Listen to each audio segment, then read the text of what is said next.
जिंदगी पहले बम से दहली, अब पानी में बही जा रही है।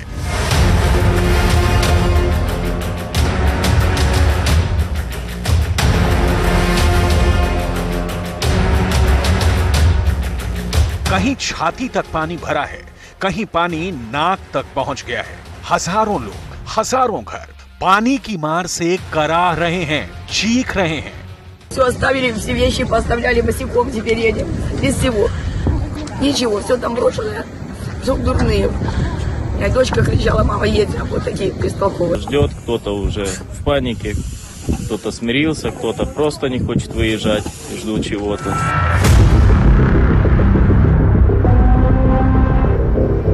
लोग छतों पर बैठे हैं और मदद के इंतजार में हैं। लोगों के पास खाने का सामान नहीं है, पीने के लिए पानी नहीं है। कहां जाएं? किससे फरियाद करें? घर और शहर डूबा जा रहा है।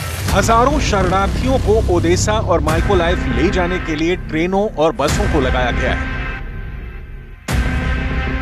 Родился на крыше вместе с женой. Дом затопило полностью. В доме все в воде. Вся мебель, все прямо под самый потолок вода. Ну, вот нас с крыши.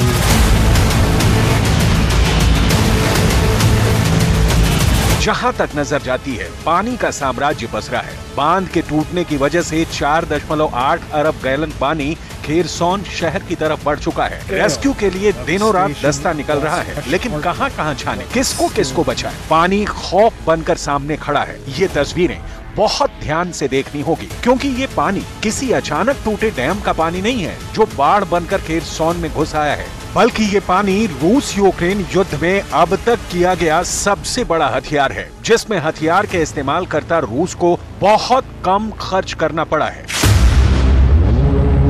50 करोड़ की मिसाइल भी बच गई, 2 लाख का ड्रोन भी बच गया। रूस के किसी सैनिक को जान भी नहीं देनी पड़ी, खून खराबा भी नहीं हुआ, और चुपके से यूक्रेन का दुश्मन पानी शहर में फैल गया। जो काम तोप के गोले नहीं कर पाए, रूस की हाइपरसोनिक मिसाइलें तक अंजाम नहीं दे पाई। ड्रोन के घातक प्रहार भी जहां असर नहीं दिखा पाए, वहां एक छोटे से धमाके ने यूक्रेन को हिलाकर रख दिया। क्या पुतिन ने ज़ेलेंस्की के देश में पानी वाला बम फोड़ दिया है? बांध कैसे टूटा, किसने तोड़ा, किसने हमला किया, कैसे हमला हुआ? रूस और यूक्रेन दोनों बांध के टूटने का एक दूसरे पर आरोप लगा रहे हैं, जिसकी डिटेल आपको आगे दिखाएंगे। अब तक जो तस्वीर साफ हुई है उसके मुताबिक नीप्रो का पानी ज़ेलेंस्की पर प्रलय बनकर टूटा है। दक्षिणी यूक्रेन में नीप्रो के एक तरफ रूस की सेना का कब्जा है, दूसरी ओर यूक्रेन की सेना मोर्चा बनाकर डटी हुई है। इसी नीप्रो पर यूक्रेन का सबसे बड़ा कखोका डैम था।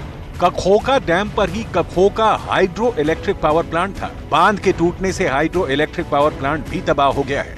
दक्षिणी यूक्रेन के युद्ध क्षेत्र में बाढ़ आ गई है। आसपास के इलाके से लोग पलायन करने पर मजबूर हो गए हैं। बाढ़ से यूक्रेन की सेना के मोर्चों को भी नुकसान पहुंचा है।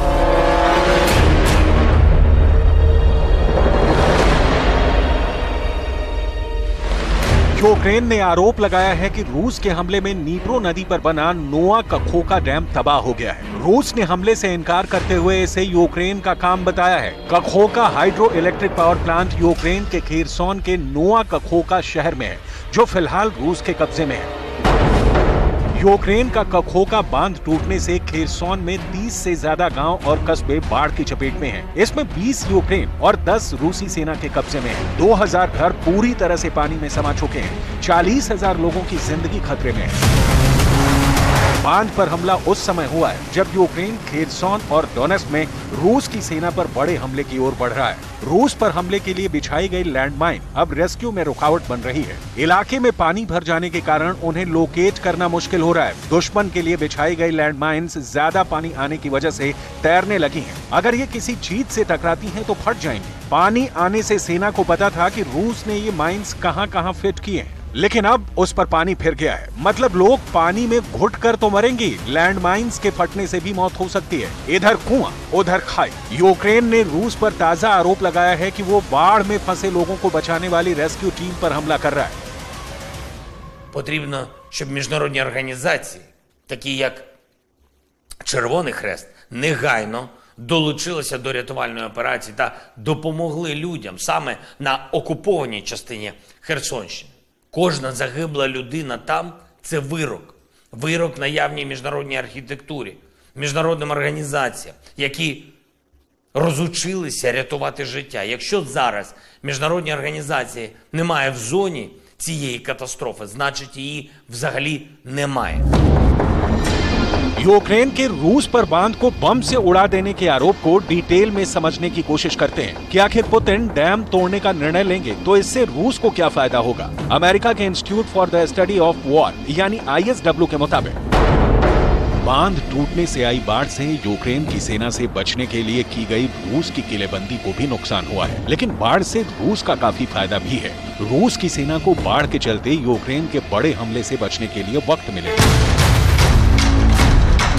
पानी की वजह से पूरे इलाके की मिट्टी गीली हो चुकी है। ऐसे में बैटल टैंक्स और आर्मर्ड व्हीकल्स को आगे बढ़ने में परेशानी होगी। दुनिया के कई एक्सपर्ट मान रहे हैं कि डैम से बाढ़ आने के पीछे पुतिन की सोची समझी रणनीति है, क्योंकि पुतिन अभी युद्ध में विराम चाहते हैं और ज़ेलेंस्की को काउंटर अटैक की जल्दी है। ऐसे में पुतिन ने यूक्रेन पर वाटर बम गिरा दिया है। इस डैम ने यूक्रेन को कैसे तोड़कर रख दिया है, आपको भी देखना चाहिए। असल में ये डैम यूक्रेन का बहुत अहम डैम है। इस डैम से ही क्राइमिया और ज़ैपोरिज़िया न्यूक्लियर प्लांट में पानी पहुंचाया जाता है। बाढ़ से तबाही के साथ एटॉमिक रेडिएशन फैलने का खतरा भी मंडरा रहा है। हालांकि पुतिन ने भी ज़ेलेंस्की पर डैम को तबाह करने के आरोप लगाए हैं, लेकिन उसकी डिटेल आगे। उसके पहले इस डैम की डिटेल देखिए। नीप्रो नदी पर बनाए गए 6 बांधों में से एक है। कीव से लेकर खेरसोन और ओडेसा तक नीप्रो नदी पर कुल 6 बांध बनाए गए हैं, जिसमें कखोका सबसे आखिरी यानी छठा बांध था। ये इतना विशाल है कि यूक्रेन के उत्तरी से दक्षिण इलाके तक फैला है। इसी वजह से आशंका जताई जा रही है कि बांध के पानी से बड़े पैमाने पर तबाही का खतरा है।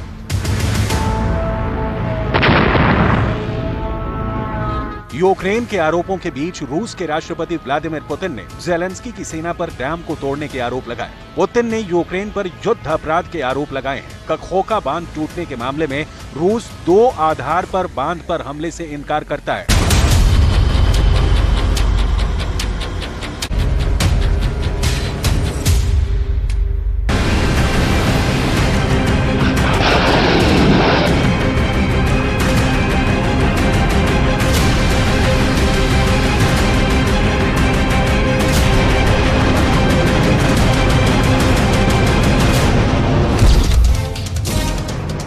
स्क्रीन पर पहली बार रूस का सबसे खतरनाक हथियार। ये हथियार कैसे तैयार हो रहा है, ये हथियार कितने बड़े पैमाने पर तैयार हो रहा है, ये सब देखकर पुतिन के दुश्मनों के होश उड़ जाएंगे। स्क्रीन पर पहली बार S-400 एयर डिफेंस सिस्टम की फैक्ट्री देखिए। ये यूक्रेन के युद्ध में सबसे बड़े हमले की तैयारी है। कह सकते हैं कि ये नाटो के खिलाफ सबसे बड़ी जंग के लिए रूस तैयार बैठा है। स्क्रीन पर पहली बार देखिए S-400 की मिसाइल कैसे बन रही है। एक तरफ लॉन्चर और दूसरी तरफ मिसाइल। इन तस्वीरों में बहुत मसाला है।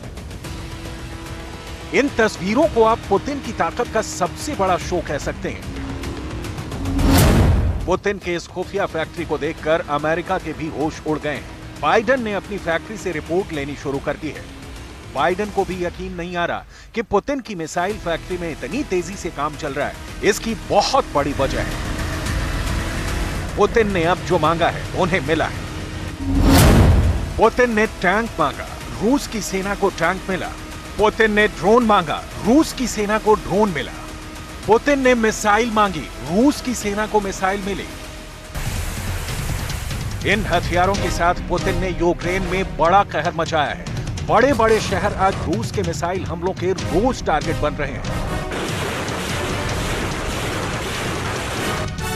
और जमीनी ऑपरेशन के लिए भी जब पुतिन ने ज्यादा फौज मांगी तो रूस में फौरन नई भर्ती शुरू हो गई। पुतिन ने जो मांगा है पुतिन को वो मिला है।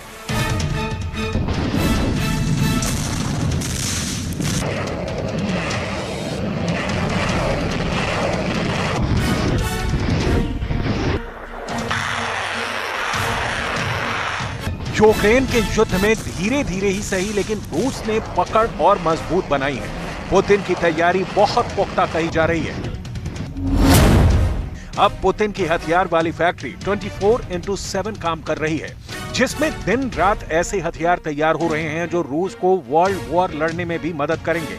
ऐसा दावा पश्चिम देश की मीडिया का भी है, क्योंकि अब पुतिन को ज़ेलेंस्की की तरफ से खतरा बहुत बड़ा है। यूक्रेन को F-16 मिलने जा रहा है, तो दूसरी तरफ नाटो के फाइटर जेट भी रूस से लड़ने को तैयार हैं। इसलिए दुश्मन के लड़ाकू विमानों को रोकने के लिए पुतिन ने बड़ी तैयारी शुरू कर दी है। F-16 रूस के आसमान में भटक कर भी ना आ पाए। इसके लिए पुतिन ने अपने रक्षा मंत्री शोइगु को नई जिम्मेदारी दी। पुतिन ने सर्गेई शोइगु को S-400 की फैक्ट्री में भेज दिया ताकि ग्राउंड रिपोर्ट मिले कि कितनी मिसाइल तैयार हो गई है। S-400 एयर डिफेंस सिस्टम बनाने वाली रूस की कंपनी अल्माज एंटी कॉर्पोरेशन की ये फैक्ट्री एक सीक्रेट लोकेशन पर है, जिसकी जानकारी नहीं दी गई। शोइगु आए तो उनके एक तरफ S-400 के कैनिस्टर तैयार हो रहे थे, तो दूसरी तरफ उसकी एयर डिफेंस मिसाइल तैयार हो रही थी। इन तस्वीरों में बहुत जान है। इन तस्वीरों में युद्ध का पूरा बजट समझा जा सकता है। इन तस्वीरों में F-16 की मौत को भी देखा जा सकता है। इसमें कोई शक नहीं कि अगर F-16 का सामना रूस के S-400 से हुआ तो वो हमला करने से पहले ही मारा जाएगा। रूस का ये एयर डिफेंस सिस्टम दुनिया का सबसे बेहतरीन हथियार माना जाता है और भारत के अलावा चीन समेत कई देश इससे लैस हो चुके हैं।